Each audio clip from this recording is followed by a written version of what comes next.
দুই বিড়ালের গল্প শুনবো। ওরা দুজন খুব ভালো বন্ধু ছিল।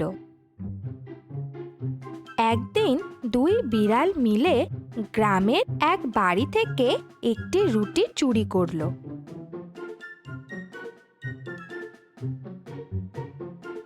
তারপর রুটিটাকে দুজনের মধ্যে ভাগ করে নেওয়ার জন্য গাছের তলায় এসে বসলো আর রুটিটাকে ছিঁড়ে দুভাগ করে নিল।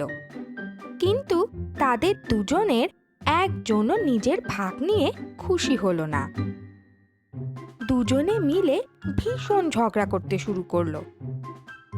আরে ভাই, আমার ভাগটা তো তোর থেকে ছোট হয়ে গেল। তোরটা বেশি বড় বলে মনে হচ্ছে। আরে কোথায়, আমারটাই তো ছোট, দেখ ভালো করে। এক কাজ কর, তুই তোর ভাগটা আমায় দিয়ে দে। কেন কেন?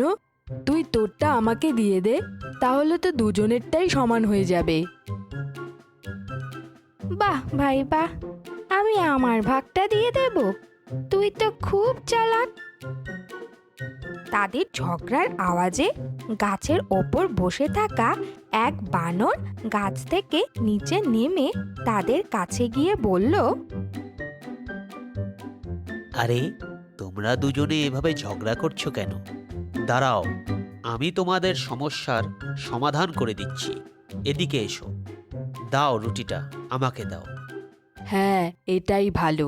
আমরা দুজনে মিলে সমাধান করতে পারছি না, তার চেয়ে তুমিই একটা সমাধান করে দাও। ঠিক ঠিক, বানর ভাই, তুমি এই রুটিটা আমাদের মধ্যে সমান ভাগে ভাগ করে দাও। এই বলে বানর রুটির টুকরো দুটো নিয়ে দাঁড়িপাল্লায় দিয়ে সমান ভাগে ভাগ করতে বসে গেল। দেখো, এই ভাগটা একটু বড়, এটাকে ছোট করতে হবে। এই বলে বানর রুটির কিছুটা অংশ খেয়ে ফেলল। আরে, এখন তো এটা বড় হয়ে গেল, এটা কমাতে হবে। এইভাবে একবার এটাতে কামড় আর একবার ওটাতে কামড়, দেখতে দেখতে টুকরো দুটো খুব ছোট হয়ে গেল। নিরুপায় বেড়ালরা বানরের কীর্তি দেখে আর ছটফট করে। অবশেষে বলল, থাক ভাই, আর ভাগ করে কাজ নেই।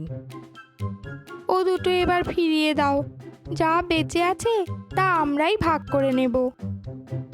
বানর হেসে বলল, সে তো ভালো কথা, কিন্তু এতক্ষণ যে আমি তোমাদের জন্য খাটলাম যাতে তোমরা সমান ভাগ পাও, এখন যতটুকু অবশিষ্ট আছে সে তো আমারই প্রাপ্য। তোমরা তো আমার পরিশ্রমের দাম দেবে বলো, তোমরা ভীষণ ভালো। এই বলে সে রুটির টুকরো দুটো খেয়ে ফেলল, আর বেচারা দুই বেড়ালের জন্য কিছুই অবশিষ্ট থাকলো না। এই গল্প থেকে আমরা এই শিক্ষা নিলাম, ঘরোয়া বিবাদে অপরের লাভ